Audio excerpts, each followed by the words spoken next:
Hey Overwatch fans, it's Taugrim. Today we look at competitive mode.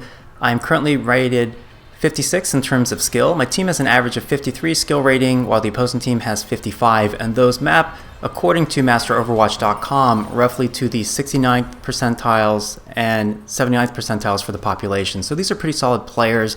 I'm going to be on Lucio. I actually spend the vast majority of my time playing support and playing Lucio a lot. The main reason is because I came to this game after it launched without having played it before, and this is pretty much the first-person shooter that I've played in like almost 20 years. Like, generally speaking, I play a ton of PvP games like MMORPG, such as World of Warcraft Arena, WildStar Arena, where I got to like 1800 and 2K ratings, and played a lot of World of Tanks and such, and Armored Warfare. Now, I use the speed boost to get us to the cap as quickly as possible. I turn the corner away from the initial approach so I don't get hooked by Roadhog, or at least I minimize my chances and I get in the cap as soon as possible. And this also helps to act as, a way for me to incent my teammates to move in here since they know they're going to have a healer. The great thing about Lucio on this particular map is you've got an AoE knockback on a pretty short cooldown, so periodically I'll peek out the windows to see if someone's out there so I can knock them off and get an environmental kill. With the crossfade ability, most of the time when we're in combat, I'll go ahead and leave it on the healing, and then of course if I or other people need to run or disperse, I'll switch it over to the movement buff. And whenever players start to take any meaningful damage, you want to go ahead and pop your amp it up. You don't want to wait like in some other games until people are at like 3/4 or half health, because in this game damage is really high relative to the HP pools and players will go down really quickly under any meaningful focus fire. You want to be careful about not overextending. Like right here, I'm healing this Roadhog, right? And he starts to push out the door with only half health. If he'd waited, a little bit longer, his self-heal cooldown and my heal over time would have gotten him, to max, but he pushed out. And the thing is, as Lucio, you really don't want to chase people on your team who are overextending or chasing kills, because you're just asking to get picked. Great thing about this Reinhardt barrier is, this offers me good protection, and since Junkrat pumped his ult and his Riptire is coming toward us, I go ahead and switch over to the speed boost. Now this is great. I'm just waiting for these guys to come up to the doorway. This is going to give me a chance to knock people off into the water to their death. And I knock the Tracer back, but she uses her blink and then pops her ult, the little bomb. But this time I catch the same Tracer right by the door and get the knockback for the kill. It's really crazy in this game, people coming from a first-person shooter who are really used to aiming have a huge advantage in picking up Overwatch, in my opinion, because, aiming is key in this game. And it's one reason why, if you don't play a lot of first-person shooters or your aim is very mediocre, you can get by playing, support classes, well, I'd say specifically Lucio, Mercy, and Symmetra. Now, right here I'm making a huge mistake. I am chasing that very low health Pharah trying to get the kill, and meanwhile I abandoned my friendly players who were properly defending the cap and left them without a healer. So we get wiped and they take control of the point. This is totally mea culpa, and it's definitely something I don't want to do. When you leave the cap, you have to make a decision based on how your friendlies are doing, whether or not to burn your amp it up to get to them. In a lot of cases, if I don't need it, I'd prefer to save it until I get up to where my friendlies are, and then I can pop it to help restore their health. If you use your amp it up the second you leave the spawn, that probably means by the time you get to the objective, it's not going to be available to you, and so you'll just have your steady heal of time going on instead of your, your boosted amp it up heal, which is much more effective. In this particular match, I wasn't running the voice chat because I didn't understand how the settings work. What you basically want to do is make sure to leave the group chat off and then turn your team chat to auto join, because you can only be in one channel or the other at a time. I don't know why Blizzard didn't just create an on and an off button for chat instead of an off and on and an auto join, but hopefully they'll change this in the future because it confuses a lot of people. I made that round through, pretty much with only dying once, and that death was my fault because I was chasing that kill, and it's a good example of how not to get tunnel vision or not to get too eager for the kill.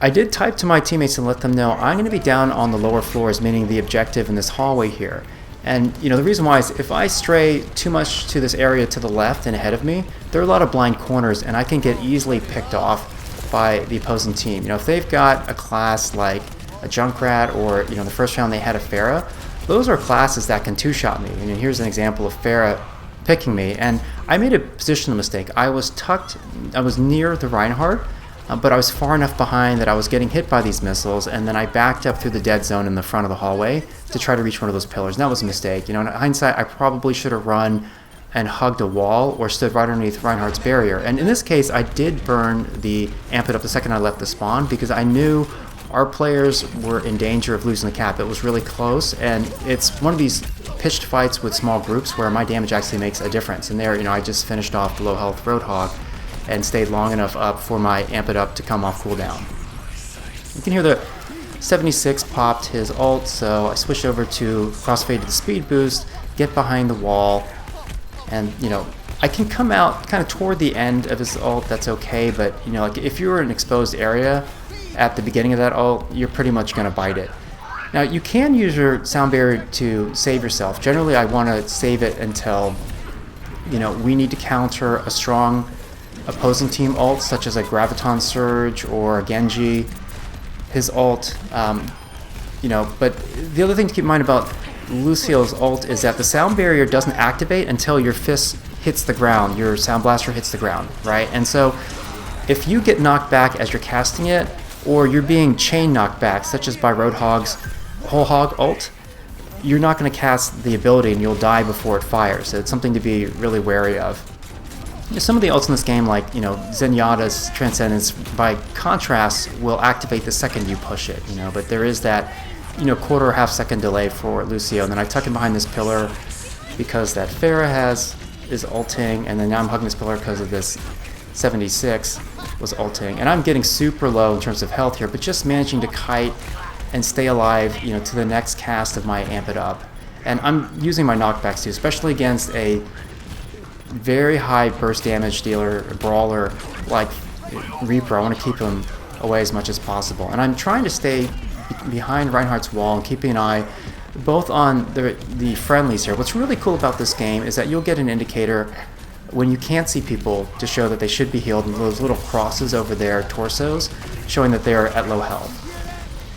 That enemy Winston is a class you definitely want to stay the heck away from, because he will very easily solo a Lucio. Most classes you can kind of kite or run away from, but Winston has an auto-aim gun in close range, and he can easily close the gap to you by using his leap, which is on a very low cooldown. So Riptire is coming. I go ahead and switch this over to the speed ability, and if the base thing you should do, like when Riptire's when the Junkrat has popped his ult and Riptire is coming, create some distance. If you can, shoot at the tire, but don't clump up near other friendlies and make the decision really easy for Junkrat who to kill.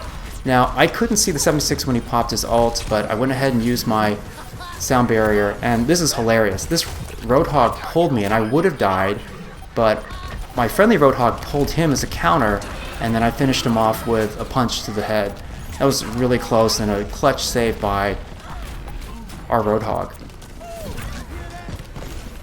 That's pretty risky what I did there, charging the Junkrat, because he can two-shot me, and I'll fight a Junkrat if he's busy or if he's looking the other direction, but you really got to be careful.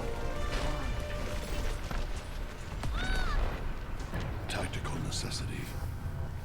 So we're doing pretty good, obviously, up 2 rounds, and this was surprise. When I looked at the MMR at the very beginning, usually teams have the same average skill rating, or they're within one of each other. So to see 2 is a little bit more uncommon, but so far our team is doing great. Using Amp It Up is really important, for pretty much any King of the Hill, that you get to the cap and set up shop as much as possible. You do have to be careful coming across the bridge, because if there's an enemy Pharaoh, they can use their ability to knock you off. So I generally tend to kind of tuck inside, so if I get knocked off, I'll come close to the wall, and I can try to wall ride it to survive. Now, Roadhog just used his chain hook ability, so I feel a little bit more comfortable engaging him and help burn him down. There was a Lucio, and Lucio's kind of a pain in the butt to hit. He's a smaller target in terms of his hitbox, and he's really mobile. So, and plus, you know, in terms of the cap, the Lucio is not going to kill anyone in here, whereas that Roadhog with his chain hook is very dangerous. And there, you can see like most of the people on both sides are dead, but this Junkrat, I didn't even see him, and he gets me with his concussion mines. So it was a nice kill. Yeah, I make the call to go ahead to push out quickly, using the amp it up. And periodically, you know, the nice thing, you can, you know, hit tab to show the scoreboard, and it'll give you an idea of not only who's alive and who's not, but for players who have their ult ready, you can see that little blue check mark next to their name, so it can give you an idea, you know, how much your team has to work with. And that Roadhog's whole hog ult, I went ahead and went around the side. I pull away from Tracer's sticky ult and sticky bomb ult, and then, you know, go ahead and kite around the wall. You can hear 76's ult is going on, but I helped finish that that Junkrat, and then the 76, I just used that pole to keep between us so that he couldn't, you know, hit me. Their teams don't really have anything in terms of ult that are of a particular concern. So, you know, in cases like this, I'll go ahead and pop the sound barrier and, you know, help our team clear the point. Because you know, again, we need to get control of the point so we can start scoring points. But, you know, if the opposing team has, in particular, they have a Zarya or they have a Genji, those are two of the opposing classes that I'm most wary of, you know, in terms of saving my ult to counter them.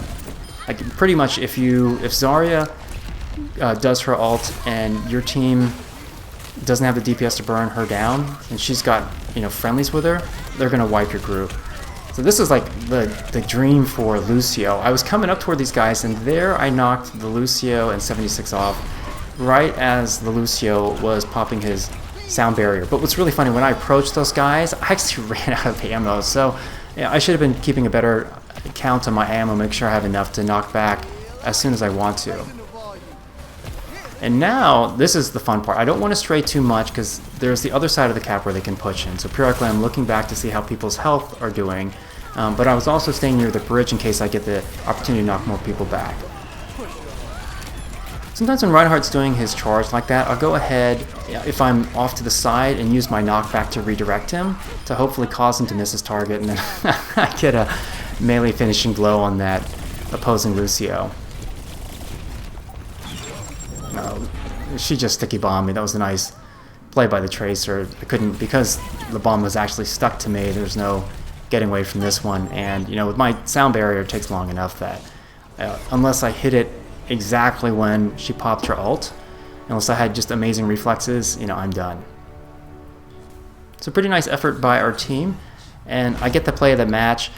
You get a lot of points for knocking people into environmental death. So in this case, you know, I catch both the 76 and the Lucio, and then follow that up by getting a series of headshots against that Reinhardt to finish him off. It's pretty sweet. You don't get a lot of play of the game or play of the match as Lucio. I finish with the first card, and I get over 40% in healing. As a general guideline, if you're solo healing, 30% is solid, 35% is good, 40% or above is excellent, and you'll have those rare games where you get 50% or more. But that's partly due to, you know, having good uptime as Lucio. Like, I only died basically once per round here, except for that Tracer sticky bomb at the end. And also, your teammates not YOLOing, or you encouraging them as a healer not to YOLO and to stay within your line of sight so you can heal them.